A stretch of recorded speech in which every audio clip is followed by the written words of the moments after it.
The autumn rain of 1945 had been relentless throughout southeastern Pennsylvania, turning the sacred grounds of St. Bartholomew's Chapel into a sodden expanse of mud and decay. Father Edmund Caldwell surveyed the damaged foundation with growing unease, watching as the storm's fury had exposed what should have remained hidden beneath centuries of consecrated soil. The chapel, erected in 1847 by German immigrants seeking refuge from religious persecution, had withstood the test of time with remarkable resilience. Its Gothic Revival architecture stood as a testament to faith and perseverance, serving the remote farming community with unwavering dedication. Yet something profound had shifted in the wake of the recent tempest. County Inspector Harold Whitmore arrived at dawn on October 15th, summoned by Father Caldwell's urgent telegram sent the previous evening. The priest's message had been brief but deeply troubling. Foundation compromised. Unusual discoveries beneath chapel steps. Immediate investigation required. Whitmore brought with him Dr. Margaret Ashford, the county's chief medical examiner. The trio approached the eastern facade of the chapel, where the limestone steps had partially collapsed into the softened earth below. What emerged from the displaced soil defied conventional explanation and challenged their understanding of the site's documented history. Small fragments of bone, arranged in patterns too deliberate to be natural, protruded from the churned mud. Dr. Ashford knelt beside the exposed remains, her trained eye immediately recognizing the unmistakable characteristics of juvenile skeletal material. The bones appeared ancient, weathered by decades of submersion in the acidic soil beneath the chapel's foundation, yet their positioning suggested something far more deliberate than accidental burial or natural disaster. Father Caldwell's hands trembled as he consulted the leather-bound parish records dating back to the chapel's consecration. According to official documentation, no burials had ever been sanctioned beneath the main structure itself. The consecrated cemetery lay 50 yards to the west, properly blessed and maintained according to diocesan regulations throughout the chapel's 98-year history. Inspector Whitmore methodically photographed the scene, his camera capturing details that would later prove crucial to understanding the scope of the discovery. The exposed area measured approximately 12 feet in length and 8 feet in width, following the precise outline of the chapel's main entrance. The systematic arrangement of the remains suggested human intervention rather than random occurrence. As the morning light filtered through the storm clouds, additional fragments became visible in the disturbed soil. Dr. Ashford counted what appeared to be the remains of at least 7 individuals, all bearing the skeletal characteristics of children between the ages of 6 and 12 years. The preservation varied significantly among the specimens, indicating different periods of interment.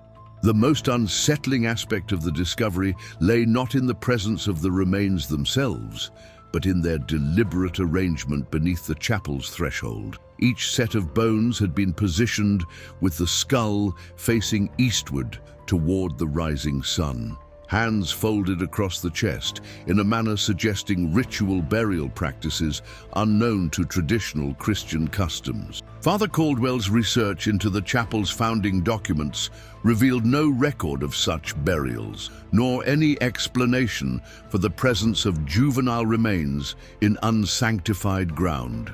The German immigrants who established the community had left detailed records of their religious practices, none of which included burial beneath sacred structures. The discovery challenged everything he understood about his parish's history. Inspector Whitmore noted the absence of any personal effects, clothing remnants, or burial markers that might have identified the deceased individuals. The bones appeared to have been interred without the traditional accompaniments of Christian burial, suggesting either extreme poverty among the deceased or deliberate concealment of their identities. The lack of coffin remnants further complicated the investigation. As the initial shock of the discovery began to settle, the 3 investigators faced a profound question that would haunt their subsequent research. Who were these children? And why had they been buried beneath the very foundation of a house of worship? The answers they sought would lead them into the darkest chapters of their community's forgotten past. Dr. Ashford's preliminary examination revealed disturbing inconsistencies in the skeletal remains that defied standard forensic explanation. Her report, filed with the County Coroner's Office on October 18th, documented evidence of malnutrition and stunted growth patterns consistent with prolonged deprivation. The bone density suggested chronic illness among several of the deceased children. The Pennsylvania State Archives in Harrisburg became the focal point of Inspector Whitmore's investigation into the chapel's unexplored history. Accompanied by research assistant Thomas Brennan, Whitmore spent 3 days examining immigration records, land grants, and ecclesiastical correspondence from the mid-19th century. The documentation painted a troubling picture of the community's early years. Immigration records from 1846 revealed that the German settlers who established St. Bartholomew's Chapel had fled Bavaria following a series of catastrophic crop failures and religious persecution. The group, led by Minister Heinrich Zimmermann, consisted of 43 families seeking refuge in the promised prosperity of rural Pennsylvania. Their journey had been marked by tragedy and loss. Ship manifests from the vessel Morgenstern documented the deaths of 11 children during the Atlantic crossing, victims of typhoid fever and malnutrition. However, cemetery records from the Port of Philadelphia showed only 6 juvenile burials, leaving 5 children unaccounted for in official documentation. The discrepancy raised questions about the fate of the missing deceased. Minister Zimmermann's personal correspondence, discovered in a water-damaged trunk within the archives, revealed his growing desperation during the community's first winter in Pennsylvania. His letters to relatives in Bavaria described harsh conditions, failed harvests, and mounting deaths among the settlement's most vulnerable members. The tone of his writing grew increasingly erratic and desperate. A particularly disturbing letter dated February 1847 contained Zimmermann's account of a divine revelation that commanded him to consecrate the chapel's foundation through sacred sacrifice. The letter described his belief that the souls of the departed children must be interred beneath the threshold to ensure the community's spiritual protection and future prosperity. County health records from 1847 to 1849 documented an unusually high mortality rate among children in the German settlement, attributed to malnutrition, exposure, and various infectious diseases. Dr. Samuel Morrison, the county's only physician at the time, had noted in his reports the community's reluctance to seek medical assistance for their sick children. The chapel's construction records, maintained by local stonemason William Crawford, revealed that Minister Zimmermann had insisted on personally overseeing the excavation and laying of the foundation stones. Crawford's journal entries described Zimmermann's obsessive attention to the eastern entrance, spending entire nights in prayer and meditation over the site before construction could proceed. Most troubling of all was Crawford's final entry regarding the chapel project, dated September 1847. The stonemason wrote of his growing unease with Zimmermann's nocturnal activities around the construction site, describing strange ceremonies conducted by torchlight and the minister's claims of communion with guardian spirits who demanded appeasement through sacred offerings. The archives also contained a complaint filed with the county sheriff in November 1847 by neighboring farmer Jacob Mueller. The document alleged that Zimmermann had been conducting unauthorized burials on chapel grounds without proper medical certification of death. Sheriff's deputies had investigated but found no evidence of wrongdoing, dismissing Muller's concerns as religious prejudice. Inspector Whitmore's research revealed that Minister Zimmermann had died unexpectedly in January 1848, less than 4 months after the chapel's consecration. His death certificate, signed by Dr. Morrison, listed the cause as pneumonia complicated by exhaustion and malnutrition. The minister had been discovered in the chapel at dawn, collapsed before the altar in apparent prayer. The final piece of archival evidence came from the settlement's own records, maintained in German script by Zimmermann's successor, Minister Johann Weiss. These documents, requiring translation by a university professor, contained detailed accounts of the community's efforts to distance themselves from their founders' increasingly radical interpretations of Christian doctrine and their desperate attempts to forget the circumstances surrounding the chapel's consecration. Dr. Ashford's continued examination of the skeletal remains revealed a pattern of trauma that extended far beyond natural causes of death. Her detailed forensic report, submitted to county authorities on October 25th, documented evidence of prolonged confinement and systematic abuse among the deceased children. The findings painted a disturbing picture of their final months. Microscopic analysis of the bone tissue revealed chronic malnutrition extending over several months before death, consistent with deliberate starvation rather than simple food scarcity. The growth plates in the long bones showed evidence of interrupted development, suggesting the children had been subjected to severe physical stress during their final period of life. Most disturbing was the evidence of ante-mortem trauma discovered in the skeletal remains of 3 individuals. Dr. Ashford identified fractures in various stages of healing, indicating repeated physical abuse over an extended period. The pattern of injuries suggested systematic violence rather than accidental harm, raising questions about the circumstances leading to their deaths. The positioning of the remains beneath the chapel steps showed clear evidence of post-mortem manipulation.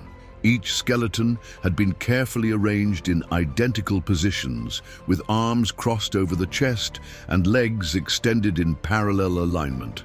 The precision of the arrangement indicated considerable time and effort had been invested in their placement. Father Caldwell's research into contemporary religious practices revealed no precedent for such burial customs within established Christian doctrine. The positioning of the bodies facing eastward aligned with certain medieval traditions, but the location beneath the chapel's threshold contradicted all known burial practices.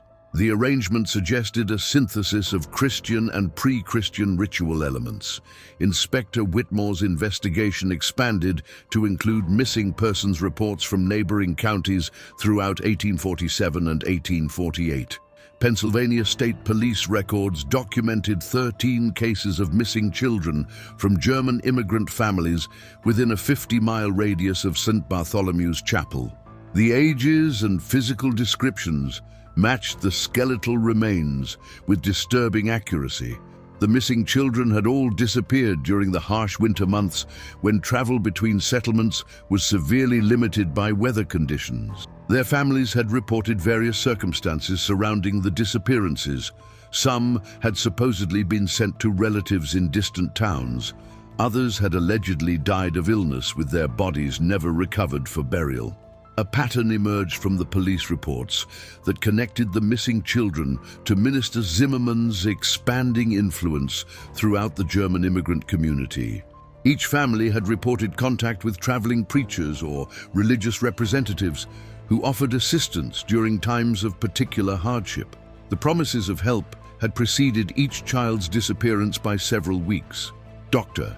Ashford's analysis of the remains suggested that death had occurred during the winter months of 1847-1848, consistent with the timeline of the reported disappearances. The bone chemistry indicated severe vitamin deficiencies associated with prolonged captivity in confined spaces with limited access to sunlight. The children had died slowly and in considerable suffering.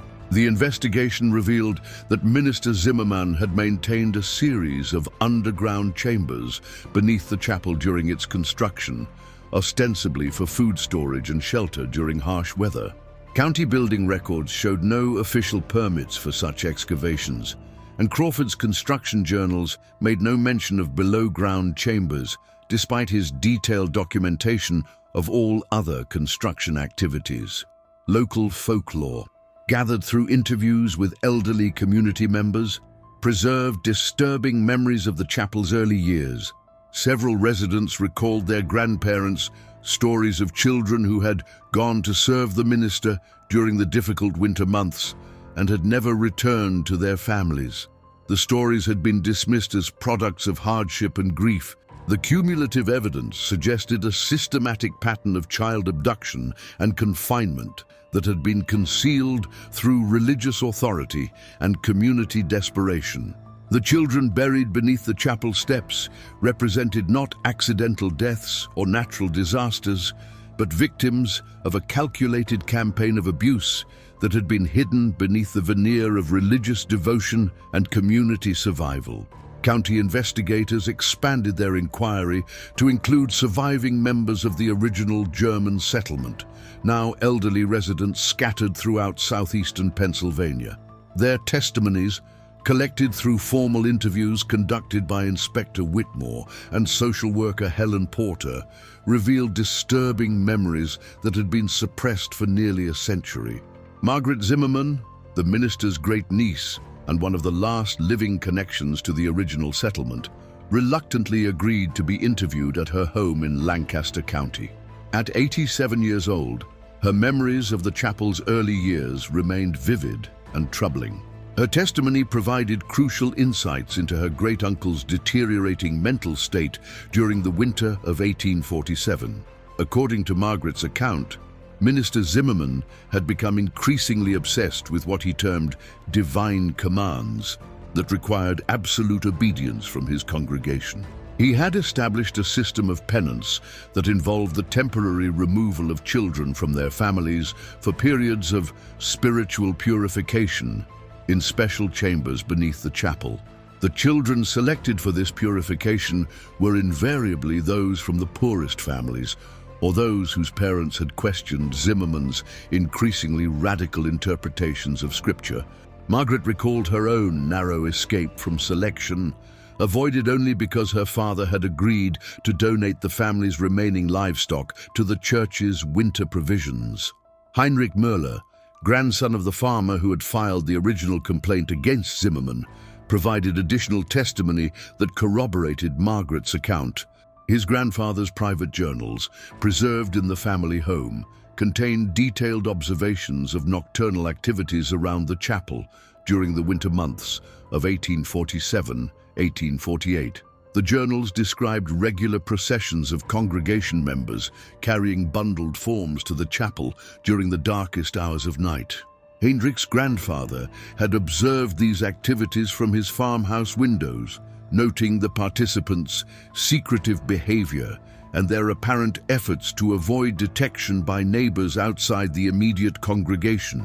Most disturbing was Heinrich's account of his grandfather's discovery of children's clothing and personal belongings discarded in the woods behind the chapel during the spring thaw of 1848. The items had been burned by congregation members before any official investigation could be conducted, but Heinrich's grandfather had preserved several buttons and fabric remnants as evidence. Dr. Sarah Hoffman, whose German immigrant ancestors had lived near the chapel, provided testimony regarding her family's oral traditions surrounding the settlement's early years. According to family stories passed down through 4 generations, Minister Zimmerman had claimed divine authority to determine which children were chosen for sacred service, based on his interpretation of biblical prophecy. The selection process had reportedly involved elaborate ceremonies conducted within the chapel, during which Zimmerman would claim to receive direct communication from divine sources regarding specific children. Parents who resisted his selections faced expulsion from the community during the harsh winter months, effectively ensuring their compliance through threat of starvation and exposure. Additional witnesses described a culture of fear and secrecy that had pervaded the settlement during Zimmerman's final months.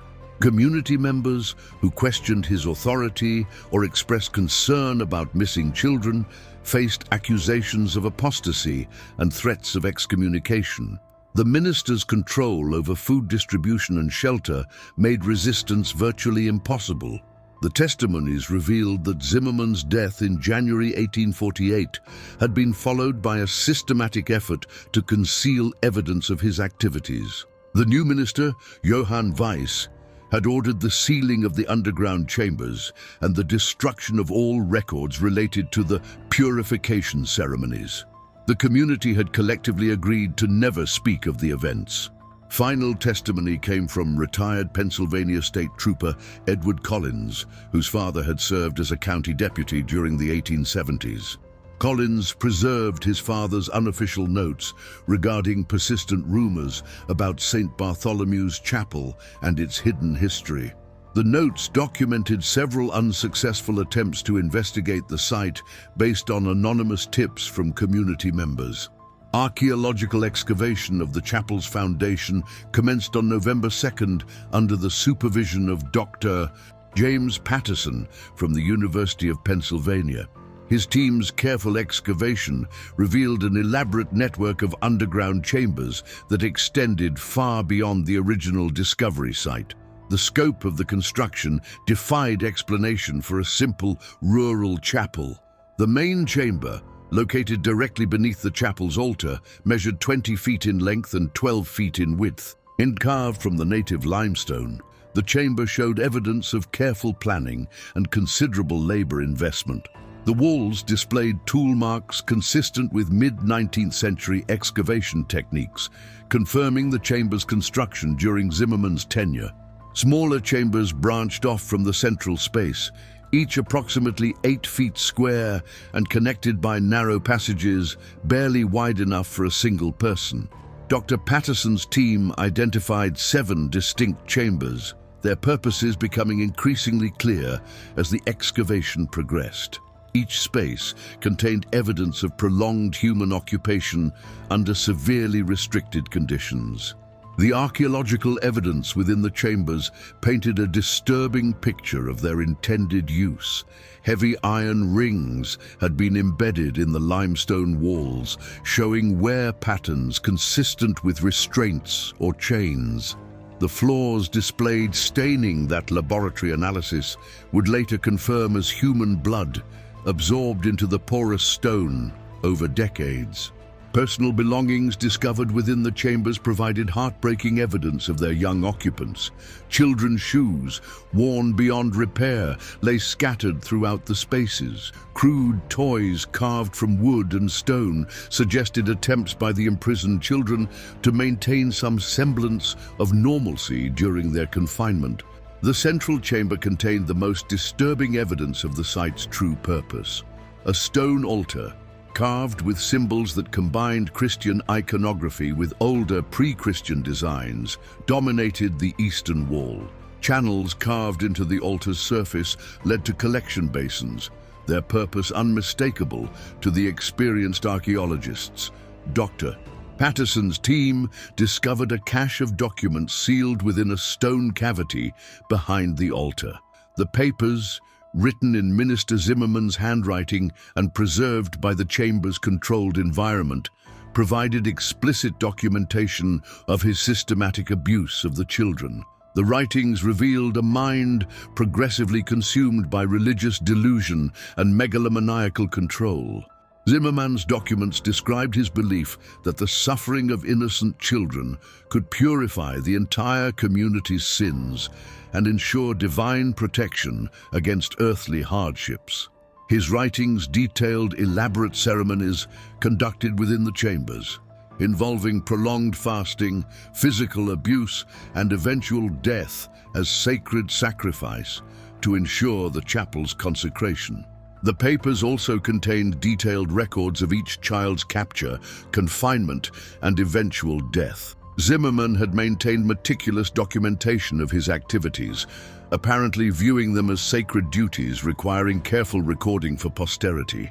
The clinical tone of his descriptions contrasted sharply with the horrific nature of the documented events. Additional chambers revealed evidence of Zimmermann's preparations for expanding his activities beyond the original 7 victims. Partially completed excavations suggested plans for a larger underground complex capable of housing dozens of children. The minister's death had apparently interrupted these expansion plans before their completion. The archaeological team's most disturbing discovery came in the form of primitive surgical instruments found within one of the smaller chambers. The tools, crafted from scavenged metal and wood, showed evidence of use in crude medical procedures. Dr. Patterson's analysis suggested attempts at primitive lobotomy or trepanation, indicating Zimmerman's experimentation with physical alteration of his victims. The chambers also contained evidence of a sophisticated ventilation system that had allowed for extended occupation while maintaining secrecy from the community above. Hidden air shafts, disguised as natural rock formations, provided minimal airflow to the underground complex.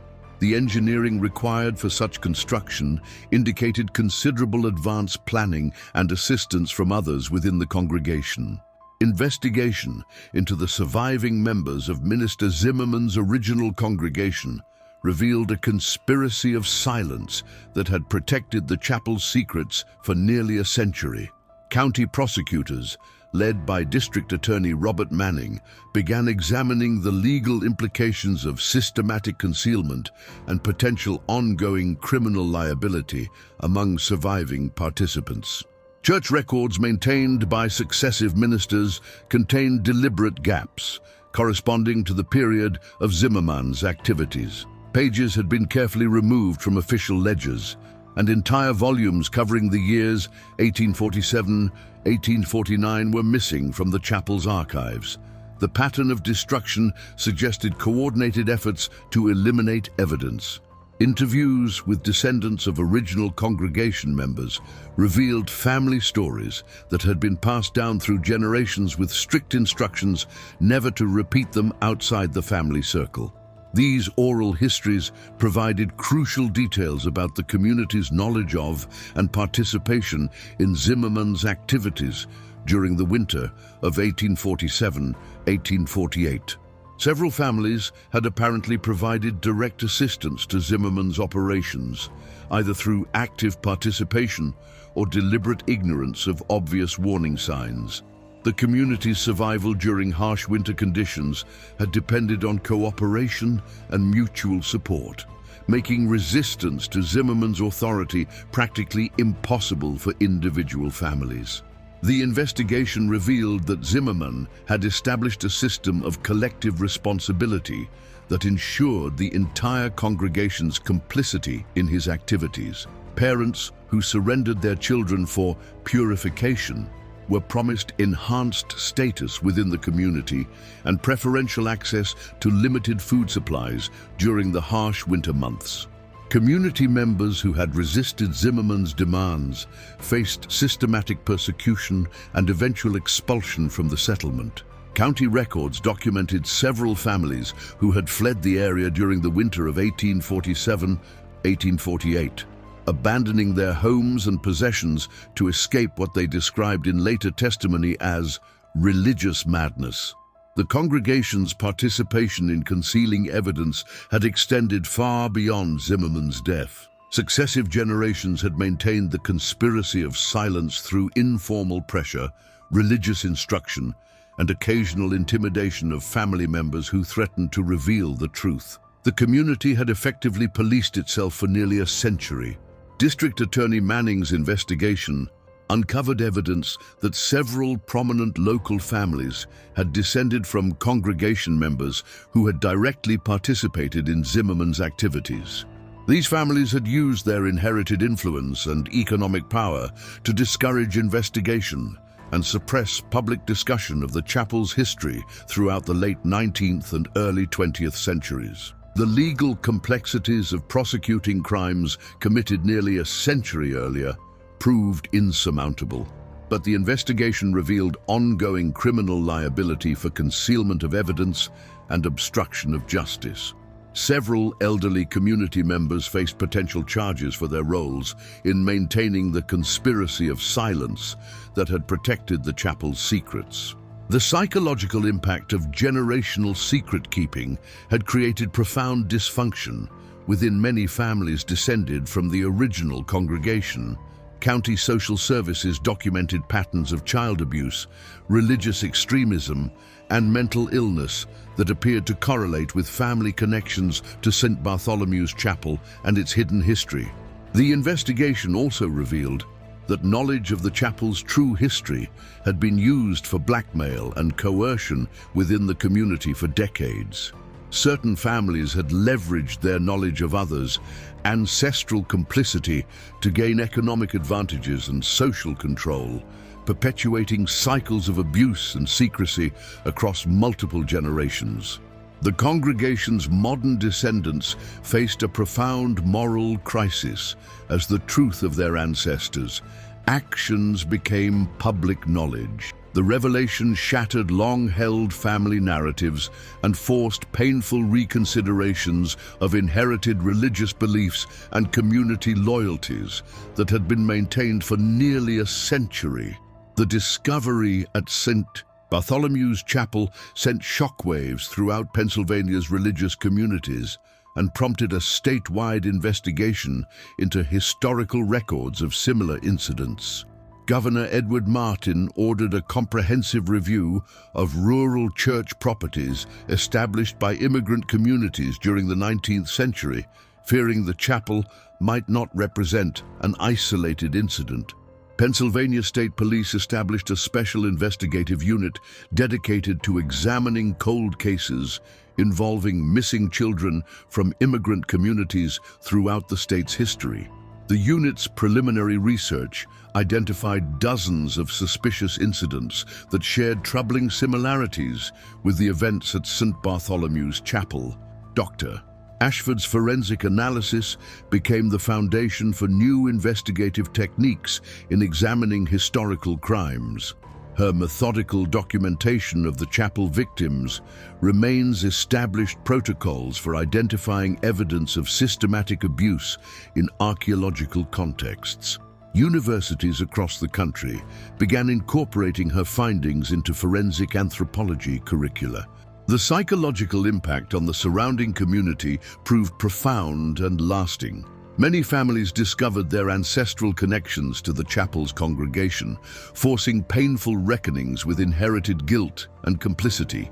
Several community members required professional counseling to process the revelation of their families' hidden histories. Local property values plummeted as news of the discovery spread beyond the immediate area. The chapel itself became the focus of morbid curiosity from sensation seekers and amateur investigators, requiring constant police supervision to prevent vandalism and unauthorized excavation attempts. The building stood as a monument to humanity's capacity for evil disguised as religious devotion. The Catholic Diocese of Philadelphia faced difficult questions about its oversight of rural parishes and the screening of clergy serving isolated communities. Bishop Hugh Lamb ordered a comprehensive review of historical records and implemented new policies for monitoring church properties with unusual archaeological features or suspicious historical gaps in documentation. Academic researchers from multiple disciplines converged on the chapel site to study the intersection of religious extremism, immigrant community dynamics, and systematic child abuse. The case became a landmark study in criminal psychology, religious sociology, and forensic archaeology, generating hundreds of scholarly papers and doctoral dissertations. The legal aftermath proved complex and far-reaching.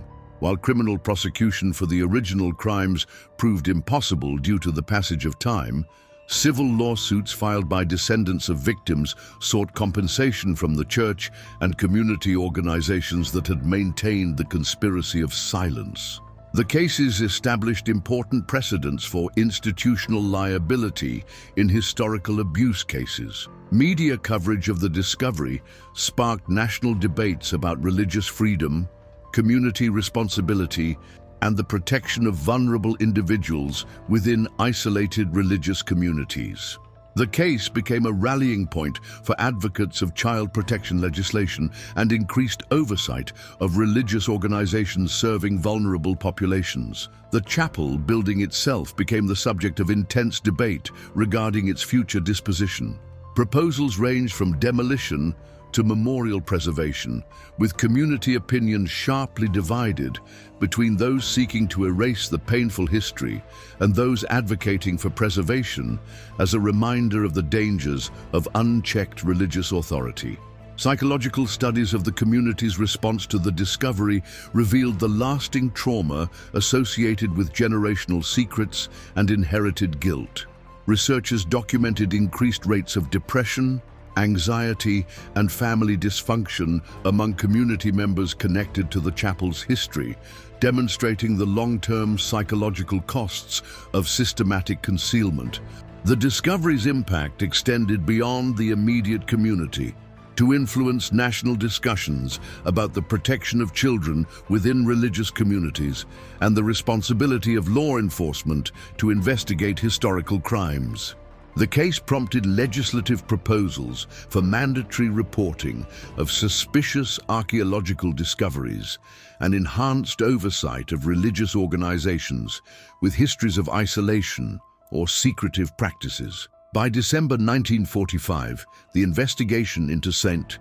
Bartholomew's Chapel had concluded with the identification of all 7 victims through painstaking genealogical research and comparison with missing persons reports from the 1840s. Each child received a proper burial in the chapel's consecrated cemetery, their graves marked with simple stone crosses bearing their names and the inscription, "Innocents lost, finally found." The chapel building underwent extensive structural modifications to seal the underground chambers permanently. County authorities, working with structural engineers, filled the excavated spaces with concrete and steel reinforcement to prevent future access while preserving the archaeological evidence for historical record. The building's foundation required complete reconstruction to ensure structural integrity. Father Caldwell requested transfer to another parish, unable to continue serving in a place where such horrors had been perpetrated in the name of religious devotion. The diocese assigned Father Michael O'Connor to serve the community with specific instructions to focus on healing and reconciliation while maintaining openness about the chapel's tragic history. The community established a memorial fund to support research into historical child abuse cases and provide assistance to families affected by religious extremism. The fund, administered by a board including descendants of both victims and perpetrators, sought to transform the legacy of horror into positive action for child protection and community healing. Dr. Ashford's final report, published in the Journal of Forensic Sciences, provided detailed documentation of the victims' suffering and the sophisticated methods used to conceal the crimes. Her work became essential reading for forensic anthropologists and criminal investigators dealing with historical abuse cases, establishing new standards for archaeological investigation of suspected crime scenes. The Pennsylvania State Legislature passed the St. Bartholomew's Act, as in 1946, requiring mandatory reporting of archaeological discoveries that might indicate historical crimes and establishing procedures for investigating suspected abuse within religious communities. The legislation became a model for similar laws in other states dealing with historical crimes and institutional accountability. Inspector Whitmore's investigation report became a definitive case study in criminal justice education, demonstrating the importance of thorough historical research and community investigation in solving complex cases. His methodical approach to uncovering decades-old evidence established protocols still used by law enforcement agencies investigating historical crimes. The chapel continued to serve the community as an active place of worship, though attendance remained low for several years following the discovery. The building served as a constant reminder of the vigilance required to protect vulnerable individuals from those who would exploit religious authority for evil purposes. Memorial services held annually on the anniversary of the discovery brought together families of victims and perpetrators in acts of remembrance and reconciliation. These ceremonies, while painful, provided opportunities for the community to confront its difficult history and commit to preventing similar tragedies in the future. The case's resolution brought a measure of peace to the families of the victims, whose suffering had finally been acknowledged and whose children's lives had been honored through proper burial and memorial. The discovery had transformed decades of uncertainty and family legend into documented truth, allowing the healing process to begin. The underground chambers remained sealed beneath tons of concrete, but their memory lived on in the community's collective consciousness. The horror of their discovery served as an eternal reminder that evil can flourish when good people remain silent, and that the protection of innocence requires constant vigilance from all members of society. As winter returned to southeastern Pennsylvania in December 1945, St. Bartholomew's Chapel stood transformed from a house of hidden horrors into a symbol of justice delayed but not denied. The 7 children buried beneath its steps had finally found peace, their voices heard across the century that had passed since their suffering ended, their story preserved as a warning for future generations about the terrible price of silence in the face of evil.